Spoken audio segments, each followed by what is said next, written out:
Welcome to the GrowthPulse Podcast, where we take a deep dive in the world of business-to-business sales. Your hosts, Daniel Bartels and Simon Peterson, talk to some of the world's leading salespeople, sales leaders, experts in sales technology, and thought leaders in today's best sales skills and techniques. In this episode, we're talking to Sarah Harkness. Sarah is the CEO of CattleDog Digital, one of Australia's leading revenue operations consultancies. She's also the CEO of Project Lotus, a not-for-profit centered around the prevention of workplace harassment and the creation of equality in the workplace. Prior to starting CattleDog Digital, Sarah was one of the leading account execs at Salesforce, Marketo, Dropbox and GitLab. From the GrowthPulse team, please welcome your hosts, Daniel Bartels and Simon Peterson.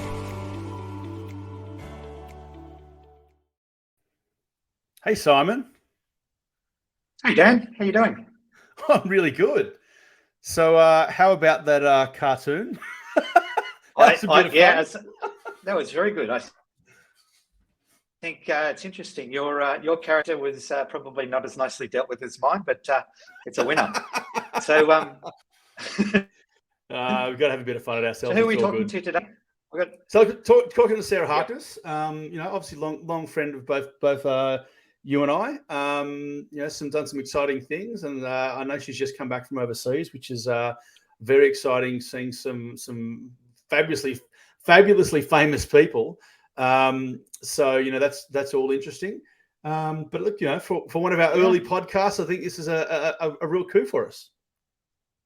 It's a great start. I'm looking forward to talking about her journey. I mean, obviously she's a CEO right now, but she's certainly done a lot in her career, a lot of B2B sales, a lot of learnings. And I think she's really an exemplar to people that are selling software in Australia to see what's possible, what they can do. It's awesome. Yeah, absolutely. Well, let's bring her in. So hold on, let me just make sure I can work all this. Sarah, welcome to the podcast. Nice to be here. Good to see you again. Good to see you, mate. Absolutely. So, mate, you've had some exciting times recently, doing lots of travel and bits and pieces around the world. I have been all over the place. Very, very exciting. I was in DC last week. I attended a conference, and before that, I had a little bit of a stint on Necker Island. So a bit lucky, very lucky. I did see that. That's lovely. Whereabouts is that? Virgin Islands, middle of the ocean. Fantastic. Wonderful. So that was dinner with Branson, was that right? Yes. I went with 40 other entrepreneurs and the CEO magazine as part of a collaboration with Virgin Unite, which is Richard's non-for-profit and philanthropic part of his business. And yeah, we spent 4 days hearing from people like Zarifa Garafi from Afghanistan, and a number of a professor from Yale about empathy and being 100% human at work. So it was an incredible opportunity to not only hear from these amazing people, but spend a little bit of time with Richard, playing some tennis and having some ice baths and really just enjoying his paradise that he's created out there in the middle of the ocean. That's amazing. So you had people from all over the world there. All over the world. So not just and it wasn't just a technology test.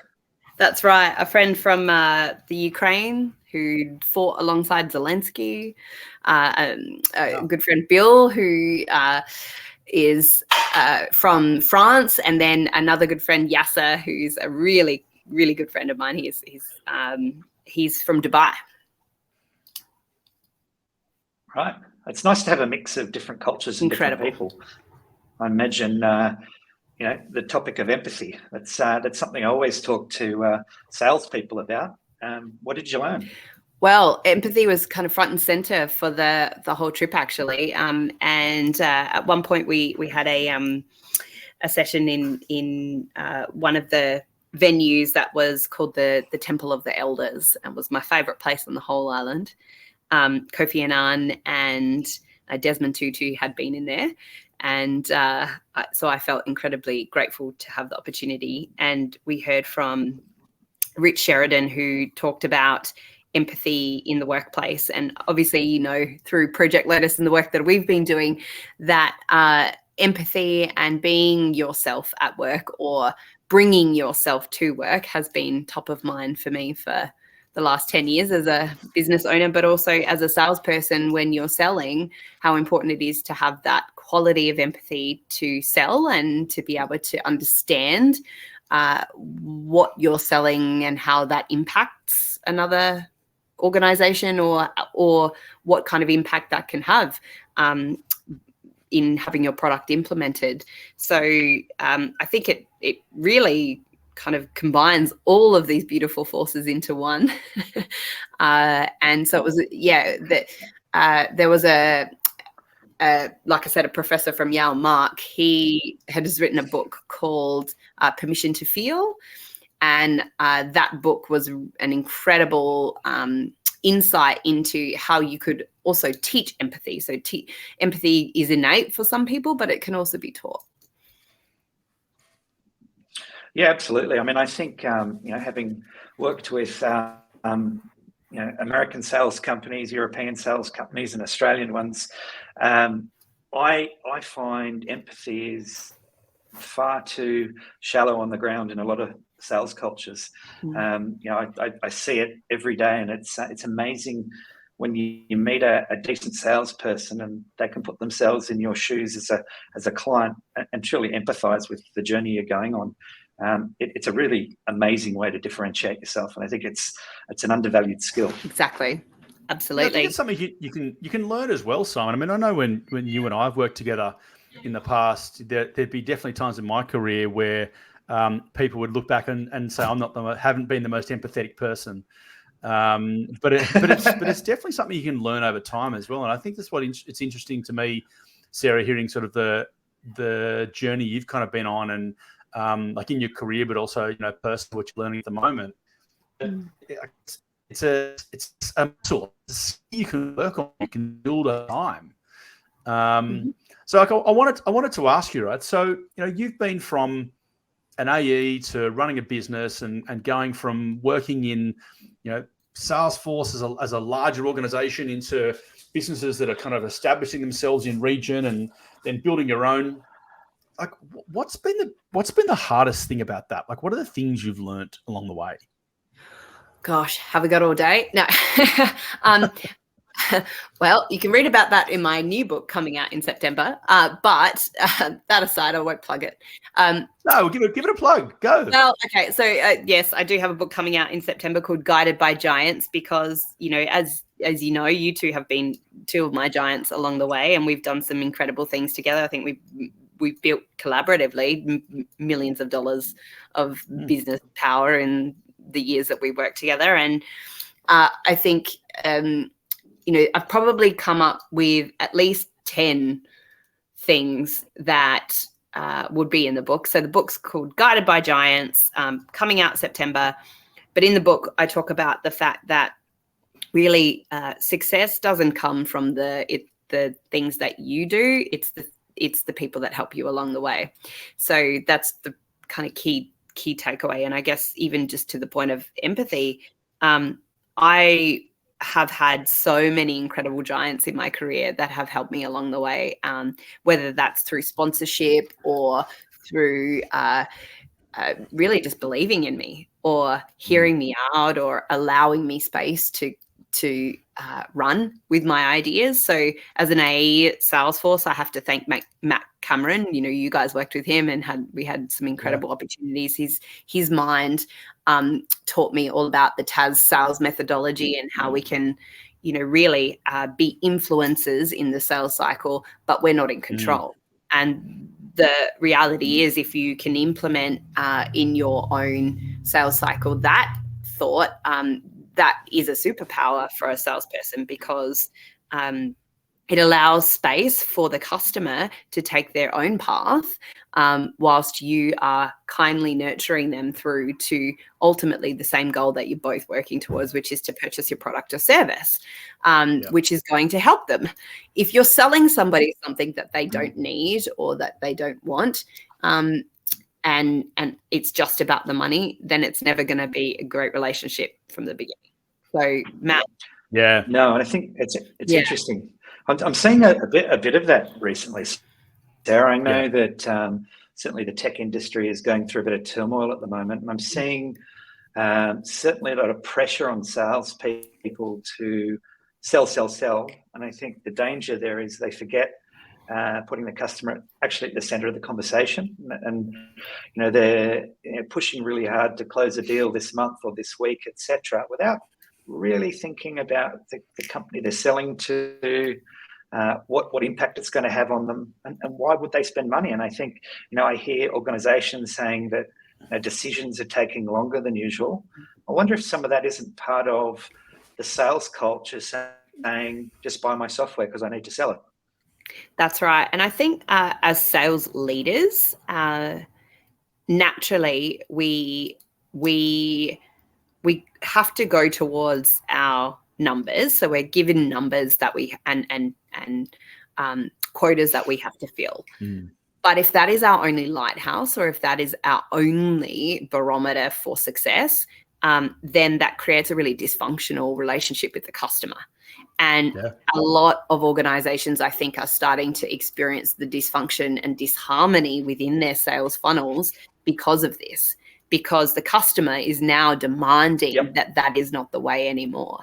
The customer is demanding and buying only what they need, because the cash flow is tight for everyone. So there is no room for this behavior anymore. So the necessity for empathy and the necessity for that insight or awareness in a sales cycle has never actually been more imperative than now. And it's not new ways of selling. It's actually the way we were taught at Salesforce back when we first started as AEs, or when we first started in our career. This is the penny of playbook. Exactly. Somewhere along the line, however, I think, people learn the language of money, and money speaks, and that's the only language they listen to, as opposed to the language of human interaction and connection and the power that can have. And, to Dan's question earlier about, now from coming from being an AE to now running a business, one of the things and one of the levers I've had to pull as a business owner, you run into some really hairy scenarios, and you have to keep digging into this resilience. And one of the things that I have learned along the way is actually vulnerability. If I can go and speak to a customer and be vulnerable and say, I understand that we've got 30-day terms, but right now it means the world to me and would change our life if you could actually pay us today, and have that conversation openly and vulnerably. Whilst, yes, that's embarrassing and hurts the ego a little bit, and you've got to set that aside and you've got to go through that battle within yourself, that can be the difference between life and death in business. Yeah. So I spend a lot of my time now being incredibly authentic and vulnerable. And I think that probably wasn't taught to me well throughout my career. That's something I've brought to the table and chosen to be. Yeah. I put that under the heading, isn't it nice to do business with another human being? And that's where trust comes from. Exactly. Yeah, and I think to that point, Sarah, it's so interesting having, and I was a business owner before I joined the tech industry, and I was in channel sales before that. But unless you've seen people experience making payroll on a Friday, and it doesn't matter if how many large businesses have gone under even in recent times.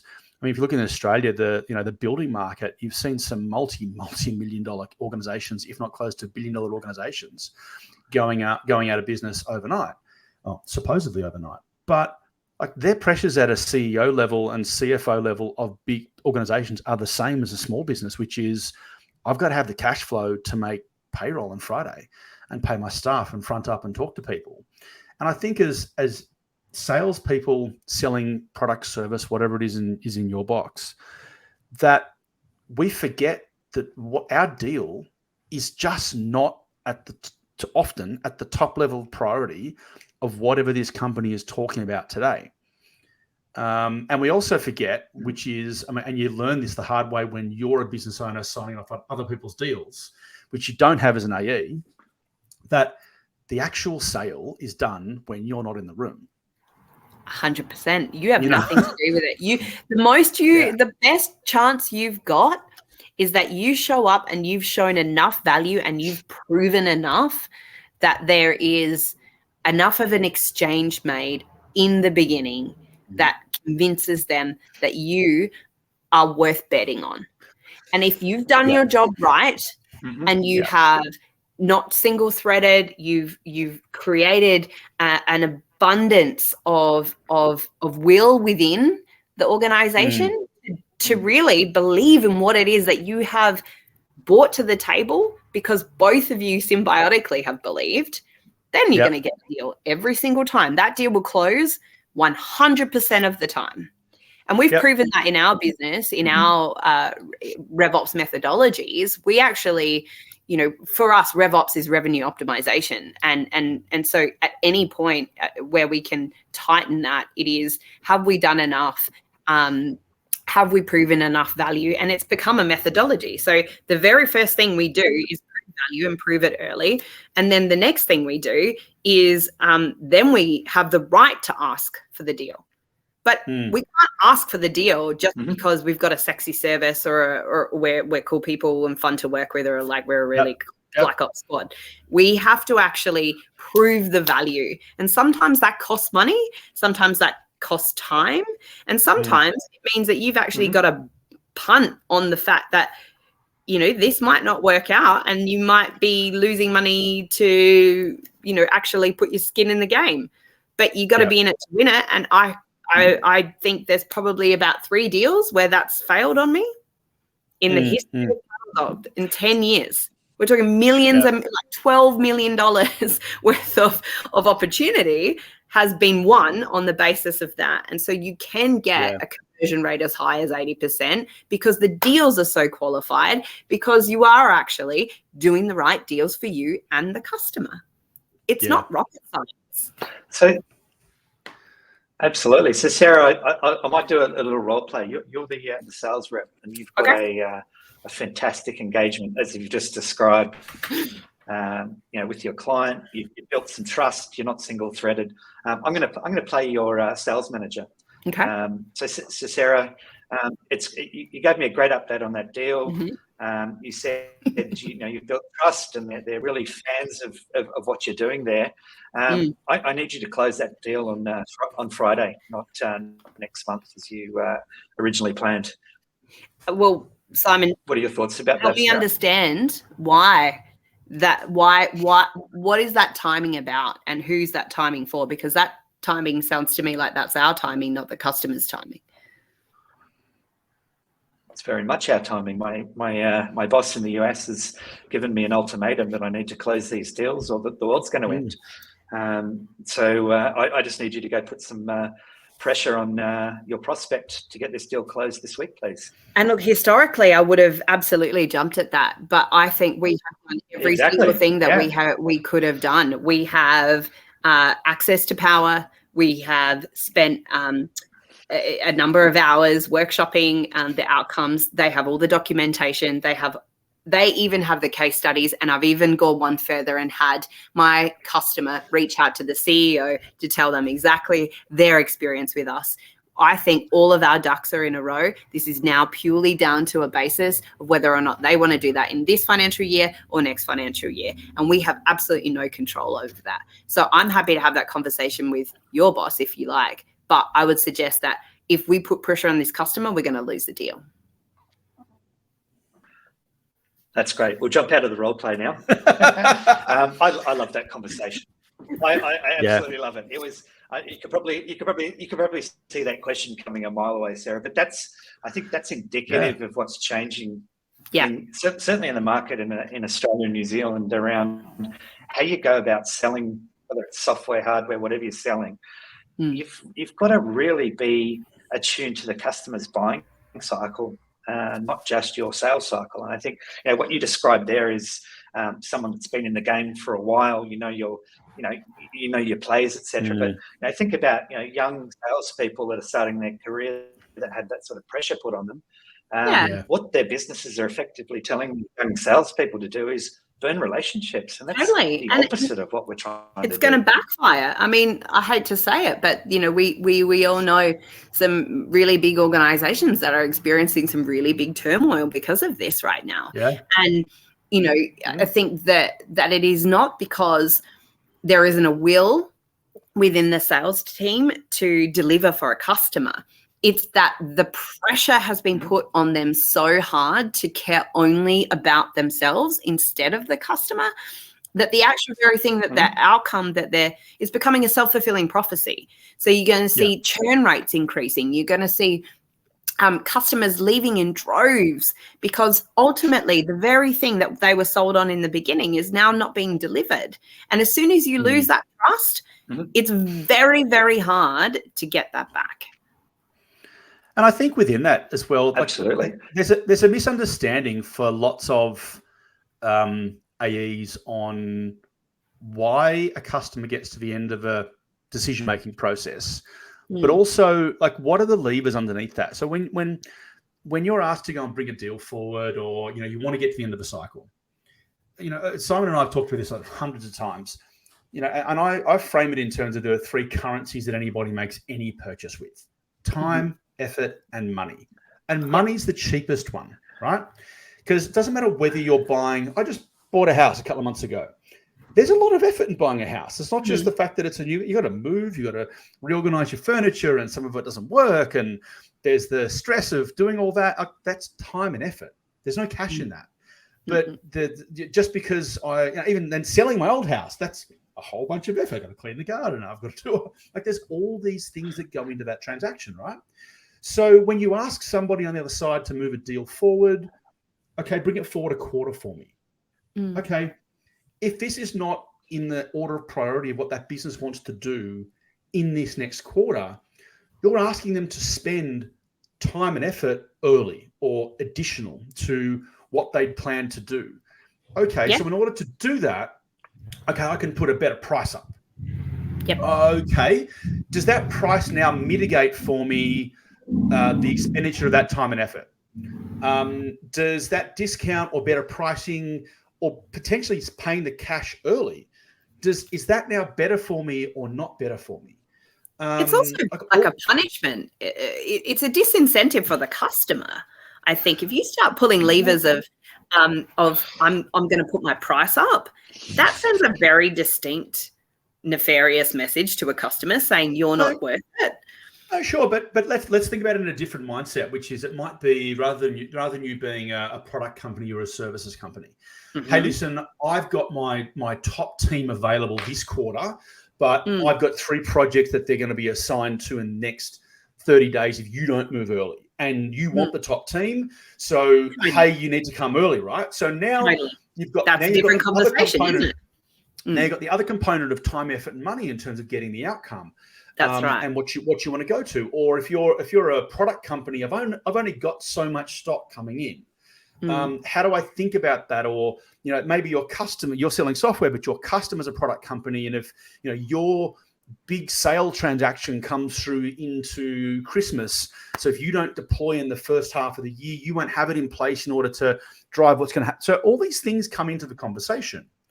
But when your boss comes to you and says, hey, listen, we need to bring this deal in because we're behind in our numbers. And look, in B2B sales, everybody gets the conversation on either side. Everybody understands what's going on. But understanding inside the conversation, where is this conversation at? Has your contact, your coach, this team even put it before the board yet? Does anybody even know that this conversation's happening? Was there even an imperative to begin with? Yeah, all of those things are in it. Yeah, exactly. These are the tricks, Simon, for young players, where it's, and I think this kind of sort of segues into sort of part of the other thing we wanted to talk about. organizations spend so much money on sales technology, CRMs and RevOps systems and CPQs and marketing automation systems. And I look at, the CRM is the lifeblood of any sales team, and it's garbage in, garbage out. Totally. And if your CEO, your CRO or whoever, or your VP is looking at your data and it's not real, and they're saying, can you bring this deal forward? And it's because your data's not real. Yeah. I mean, as a business owner and running an SI service, tell us about that experience. Well, this is partly why we exist to begin with. I'm a data scientist and a bit of a amateur quantum physicist, and we look for pattern recognition in every single thing that we do. And with the emergence of things like ChatGPT and being able to augment our team with delivery, having an augmented approach with these technologies, we've taken a bit of a different approach, which is to be symbiotic with the tech. Now, I guess that isn't necessarily where everybody's at in the world, but that's the choice that we've made to have a competitive differentiation. Yeah. For us, that means that we have basically a Palm pilot or Palm co-pilot to help us. Palm pilot, you're showing our goodbye ages there with the Palm pilot. Oh my gosh, Blackberries, oh Lord. And to be honest, I think when I think about ChatGPT and how we actually adore her, and I'm using her as a her on purpose for whatever reason. I think what you put into these tech, you get out. So for us, we've actually taught our whole team to go and spend time teaching the learning model about you. Like, teach it the kind of ways you like to work, because it learns based on your user input. So we've ended up kind of almost having double our team size that can produce twice as fast.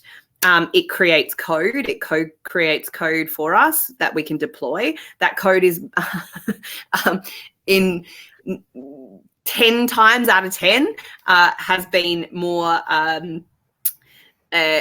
gotten through Sandbox quicker than any other code that we've ever written in person.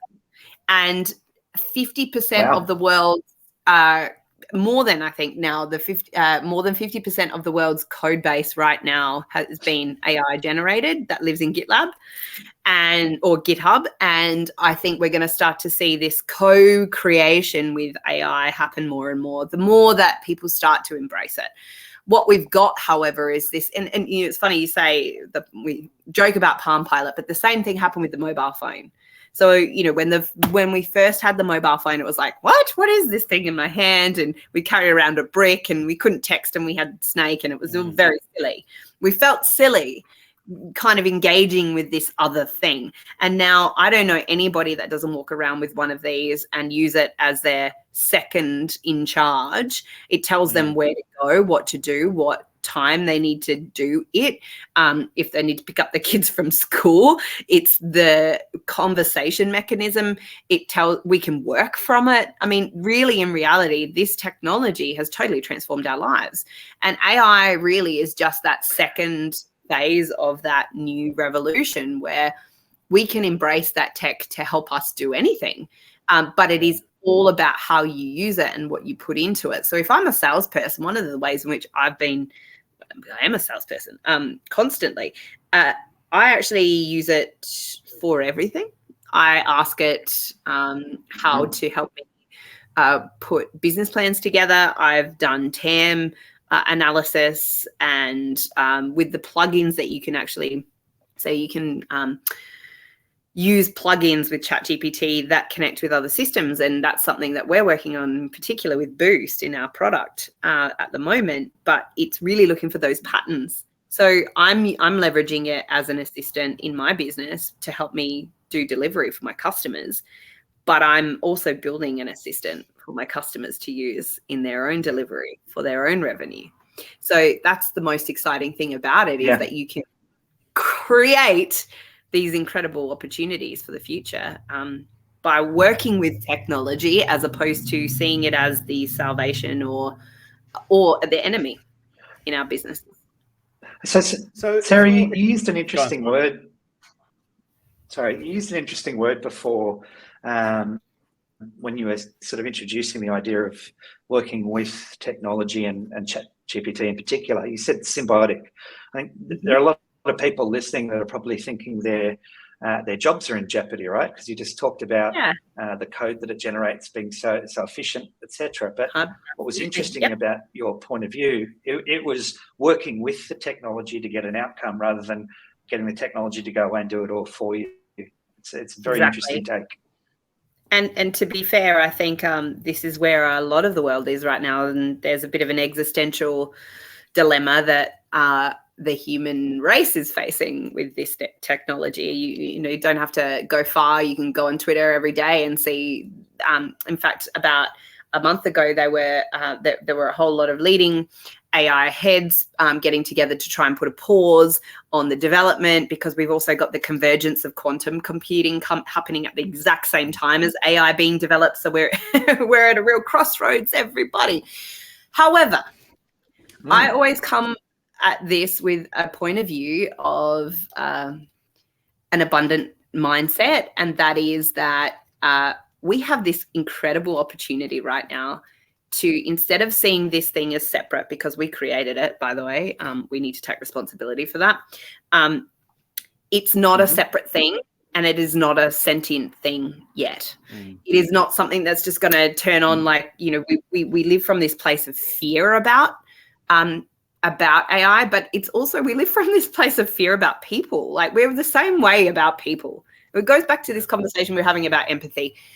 If we actually came from a place of, how do we collaborate? How do we, if I come to an opportunity with AI with a question, and then we co-create together by asking more questions, and that's me providing and massaging that through AI, it's really almost like having a conversation with yourself. You end up having this really lovely kind of output, and you get the answer that you're looking for. But if you go to it expecting that it's going to give you this like immediate answer, you don't put anything in. And it's the same with relationships. If you don't actually go to a relationship and put anything in, then you're likely going to get crap out. Exactly like you said, Dan. Garbage in, garbage out. Garbage out. Yeah. It's that methodology. We've just got to shift that mindset to, what if we came to AI with curiosity, with an openness, and this embracing the opportunity that it brings? I think we actually end up with a totally different bias, which is kind of what led me to create the little algorithm that is on my LinkedIn, because I realized that if we actually just had that embedded in the algorithm, then you could almost convince it to have that bias, and we don't have an existential crisis because there's no fear to be created. It's going to disrupt. It already has, and it already is. We need to take stock and actually understand that there are going to be significant changes that happen because of this technology, but it was the same with the mobile phone. It's how we then adapt and not place blame on the tech, because the tech is not to blame. People created the tech. Yeah, I like that frame of reference you just gave them, which is having a relationship with the technology. So I think we've all sold tech. Simon, you've been in tech for longer than Sarah or I, but like we've sold tech for so long.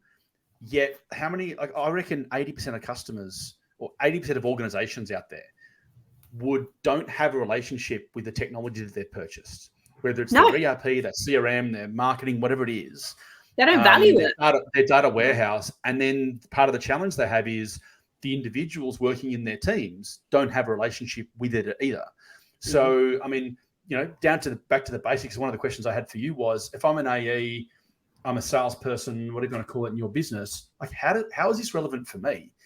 And, I turn up to a forecast call, or I go and see a customer, and I'm back in my opportunity typing in my CRM. Do you have a relationship with the CRM? Like, is it working for you, or are you working for it? Or are you working with it to actually find like the best opportunities? What are you working on today? Which are the deals that are likely to close for you? And you're only going to know that by the work that you put in 2, 3, 4 weeks earlier, so that you've got the right information in there to know, okay, this is where my deals are at. How are my support team? If you're in technology, you're going to have solution engineers or customer success people, or if you're in different industries, you might have support people or product or whoever it may be, distribution teams. Like, how do they know what's going on? And they're only going to know that by what you've actually used this technology to work with the rest of your business. And it's the same we're now seeing. I mean, I worked in mobile phones early in my career. Right? I went through the analog to digital transition. People probably forget Motorola owned analog mobile phones, and within 18 months, Motorola were almost bankrupt. Nokia had taken over. And then as we transitioned out of 2G to 3G, 3G to 4G, Nokia almost went bankrupt and got bought by Google eventually. And basically on the back of Apple taking over and owning the space. And we don't realize that it was only, for those who are in Australia or on the East Coast, they might get this anecdote. There was a period of time where if you were born when the iPhone existed, you hadn't actually seen the New South Wales Blues win an Origin.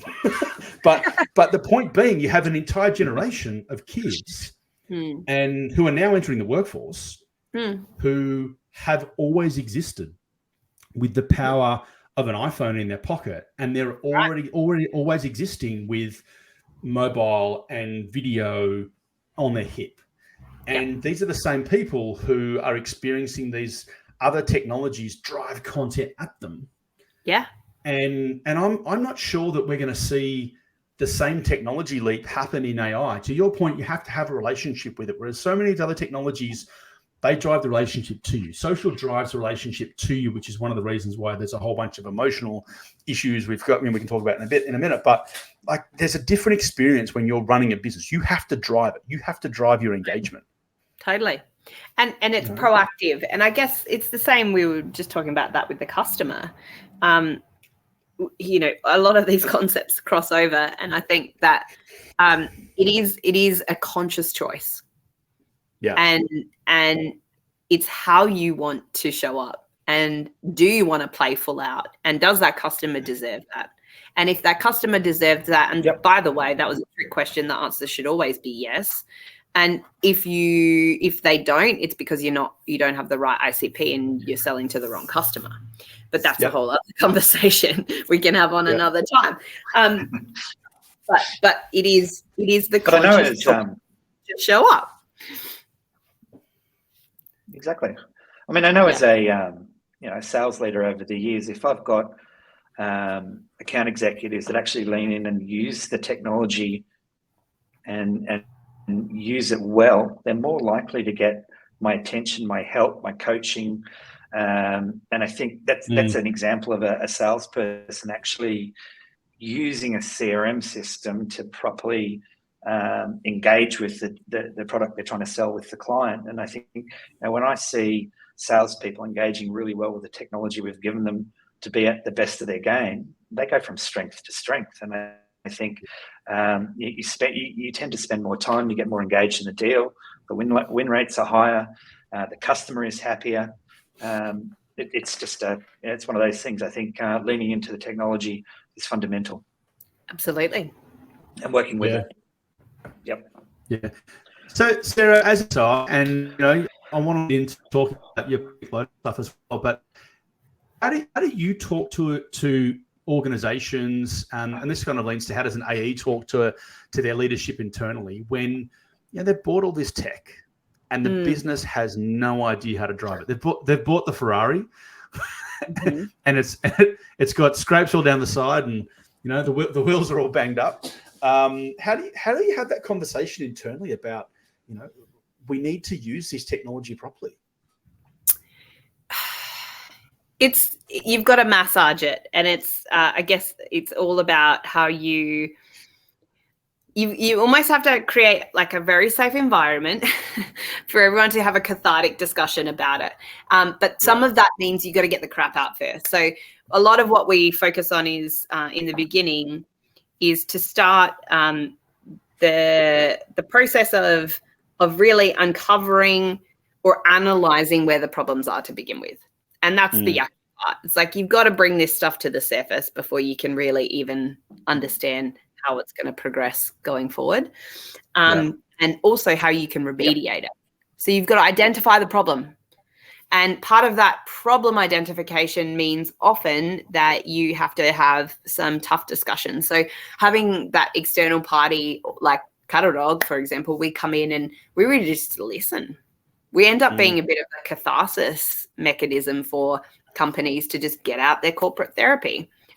give us all your problems, bring us all your problems, and let me have it, because honestly none of it's new and we've seen it 1,000 times and it's okay. And so giving them that space to actually just get it out, that's the beginning of a process of transformation. Once they've done that, that's what really sets the scene for how you can create a roadmap, a backlog, and really an entire map for how that they can move forward out of that situation. And we've seen the data points. This is the beautiful, amazing, incredible way in which technology drives a lot of that transformation. Is that, well, let's take JB, for example. Like, we worked with them for 3.5 years, ran their RevOps with Brett and Linda, with you guys, and we saw the transformation we were able to create. Now, that didn't happen overnight. There was a 3.5 year period where they went from 300 to 900 mil. But in that process, it was through reducing things like these tiny, I call them qualias or quantum data points. They're very small, but it's the culmination of many, many small data points that then create the overall transformation. So it's like, how do you eat an elephant? One bite at a time. Well, we looked at, for example, their whole funnel. We went from beginning of the marketing funnel all the way through to the end. The middle of the funnel, we had 25 touch points for a contract and a quote. Remember? And finance was in a mess. And we had, absolute pain. And they're coming to us like, I can't do this anymore. And they're in that desperate place because you've got funnel leakage happening. You've literally got actual money being left on the table. And slowly but surely, between the three of us, we not only solved them software that resolved the issue, because that's fine. The software is not the answer.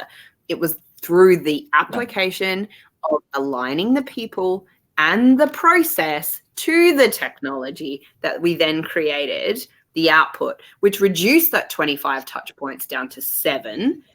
And I think within 3 months, we were talking about $60 million that they recovered and reduced all credit card fraud.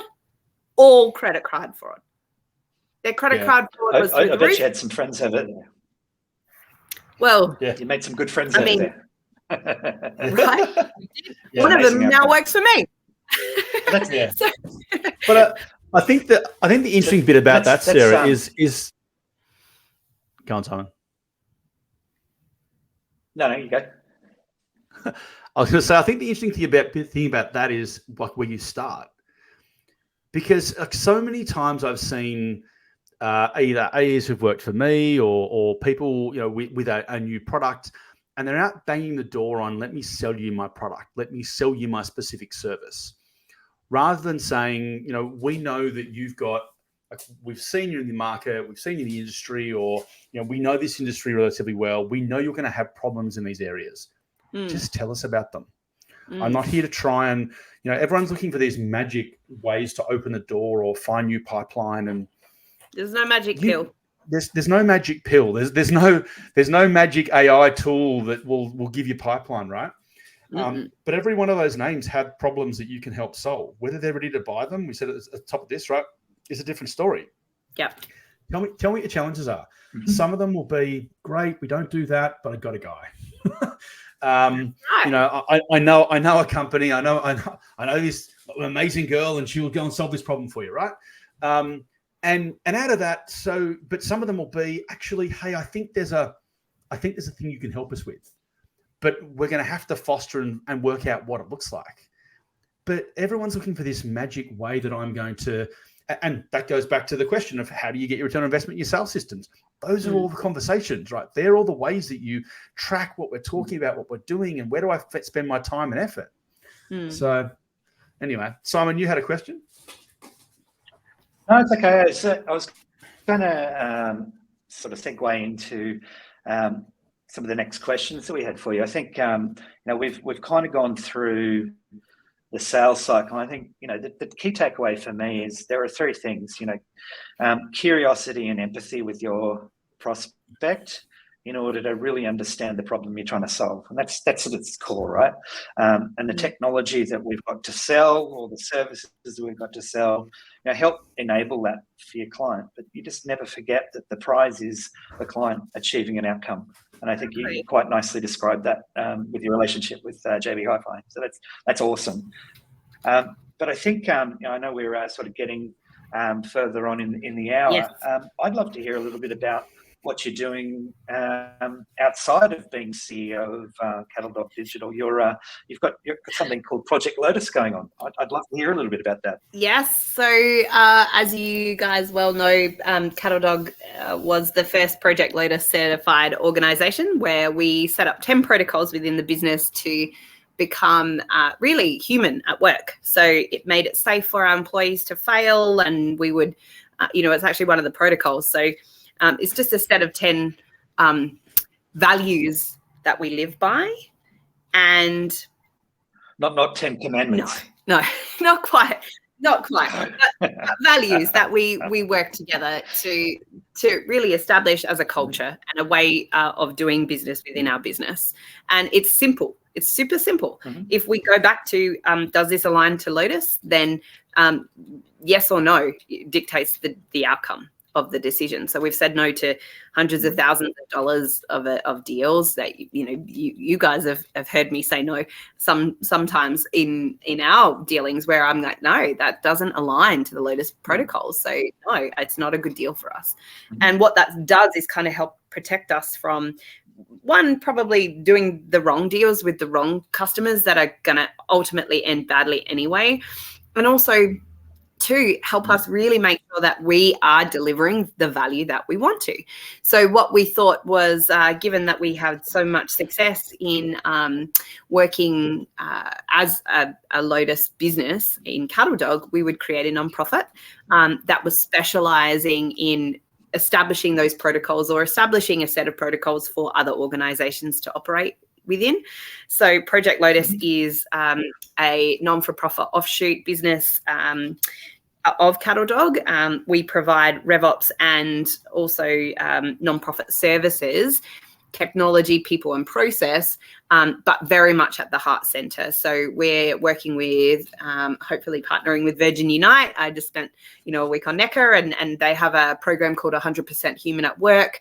I'm working with the Coalition for Change on gender equity.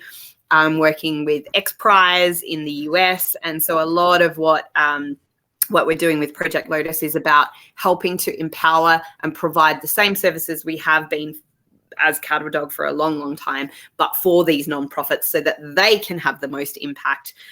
One woman in particular, Zarifa Garafi, she's an author and an incredible spokesperson for the women of Afghanistan. I met her on Necker and spent some incredible time with her. And I'm hoping that we can help her and her organization with some of the work that they're doing. And so it might be as simple as providing our services from a RevOps perspective, or technology and getting technology donated. But it really is about ultimately establishing these impact-based organizations as also Lotus organizations, so that they have that quality and culture within them as well, and they're safe places to work. So Sarah, that's amazing. Tell me a little bit about, a company that doesn't have something like a Lotus goal. What are some of the problems that you're seeing? What are the main things that you're trying to solve with Lotus? Look, I think you kind of often see this chief culture officer, or it's like a HR function.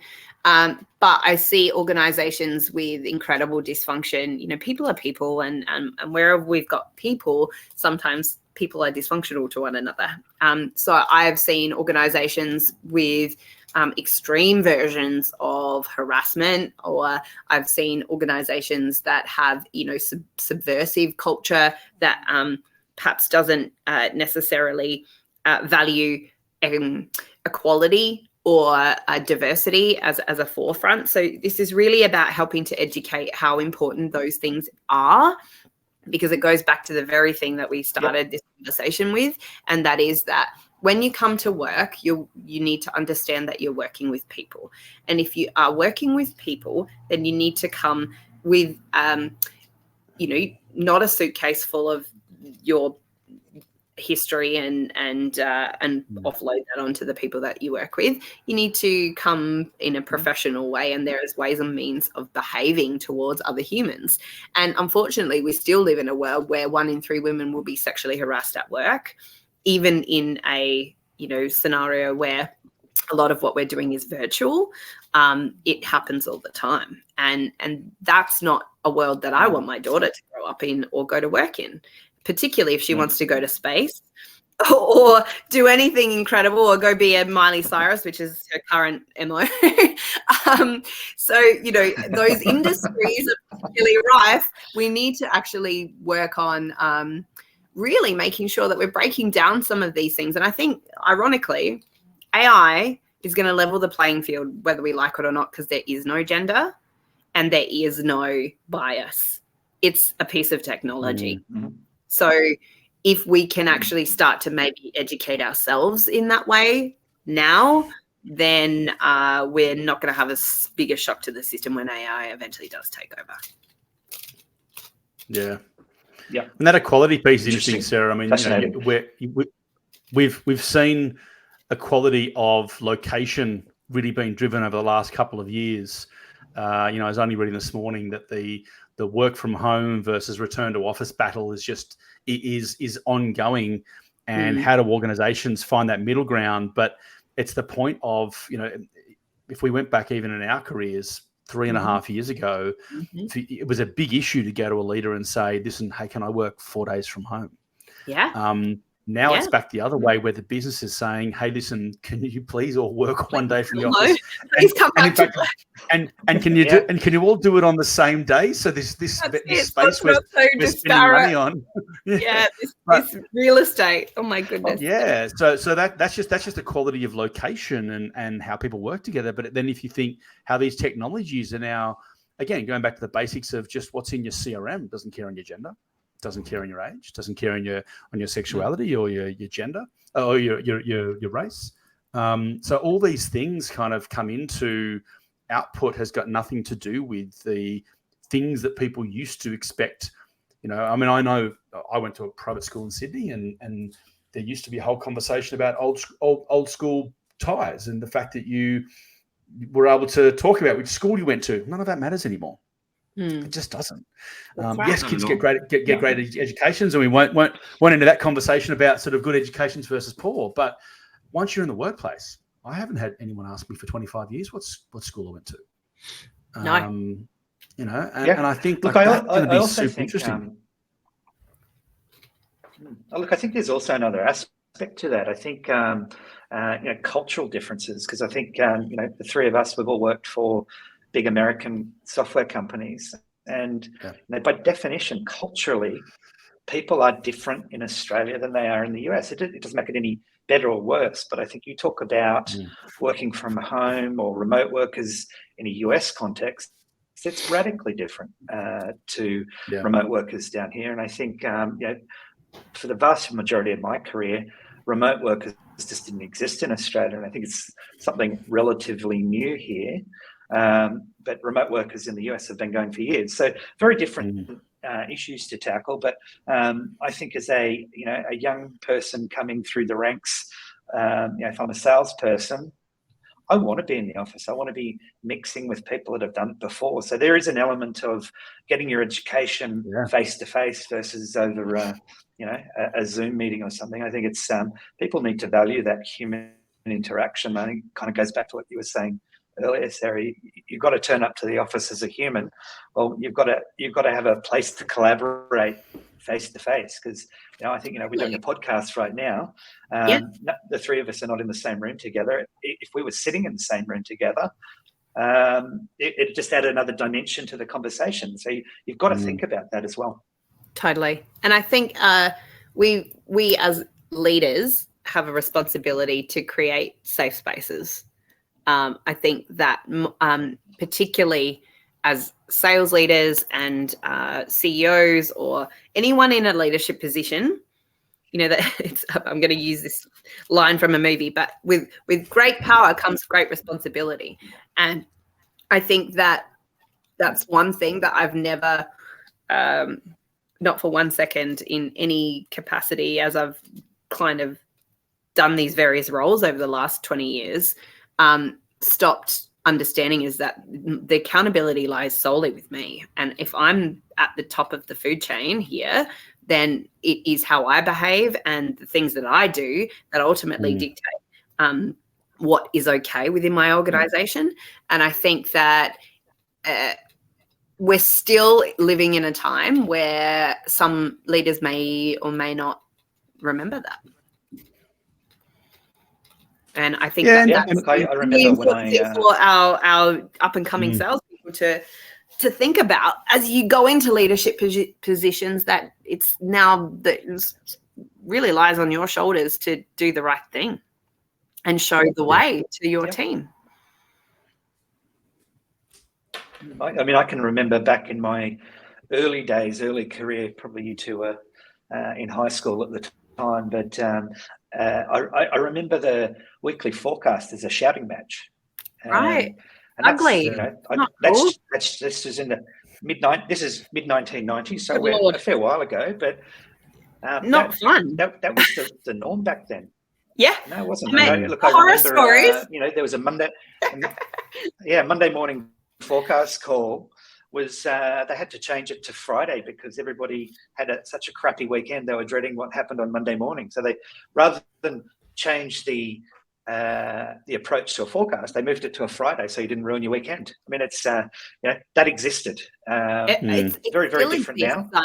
But it still exists. I mean, as early as 10 years ago, I remember being in a meeting, in a forecast meeting where we were definitely not going to hit the forecast, and we were all told that none of us were going to get paid, and it wasn't in any authority for that person for that leader to say that to us, and but the emotional toll that takes on people, that you just can't behave that way. So it's really interesting. I think as we continue on with Project Lotus, I think what's going to come out of it is more and more opportunities for us to collaborate with these incredible minds that are writing these books about empathy at work. So my good friend, Dr. Natalie, she wrote a book called Empathy in Action, and she's ex-Salesforce as well. And her book is really all about how do you apply these concepts of applied intuition, understanding, and empathy in the workplace. And I think that there's actually likely to be a whole industry emerging, which I'm quite excited about, because I've been on at this for 10 years now, and it's nice to see that we might actually get some revenue out of being good humans. But the reality is, we've lived in a world for so long where we have been not the norm. We've been the outlier. And I find that an incredibly 100%. Disheartening, statement. But I think things are changing, and I think that the necessity now that everyone's suffering. Everyone's suffering. Everyone's been in a situation where they might have lost a job, or they've been let go, or there's these suffering scenarios. We're all now equal. Well, things level again. AI level the playing field. We all just start to work together and collaborate. And if we just did that from the beginning, we'd have a lot more harmony in our businesses, and we have a lot more revenue flow. Like, this is not rocket science, but it does 3x the revenue. So maybe if we just start. Hopefully the era of the narcissist is behind us. Please. Do me a favor, because I'm so done with it. And I'm like, I think I'm just hitting a point, coming into 40 where I'm like, you know what? I'm taking names now. I'm just going to start a little list. And if just no access, it's just no access. Sorry, no. It's not a Lotus protocol yet, but it might very well be in the future. Yeah, absolutely. Love it. Well, we've just hit the hour mark, so we might let our listeners go. But before we wrap up, Sarah, just what's your one parting message? If you're an AE, you're a business leader, you've got tech you bought, you've got tech you're about to buy, there's stuff you can use for free now, or what's one piece of parting advice? Okay, I'm going to give you two. Number one, sign up and get yourself a ChatGPT account. Like, that's just a given. And then ask it nicely and say thank you. And then the second piece of advice is just know you are not alone. The pain you're experiencing is not unusual. Everybody is having some level of frustration or dysfunction in their tech stack. The reason why you're experiencing pain is because you're growing. So if you can actually identify the problem source, start there, look for where, and as I said, what is the problem? Just identify the problem and then find someone to help you with it. Come and talk to me. I'm happy to listen. Absolutely. Great words of advice. All I right. think you need a couch for us to come and lie on. I know, right? Wise words of counsel. And I think, look, Sarah, thank you so much for... No worries. Yeah, absolutely. Thank you so much for being on the GrowthPulse podcast. Absolutely. Love it, guys. We'll wrap up there. So wherever you've watched this podcast, whether it be YouTube, LinkedIn, Facebook, etc., look, please follow, like us, share if you can. We've got some more exciting conversations coming up with a bunch of other leaders. Thanks so much for your time, everybody. Thank you.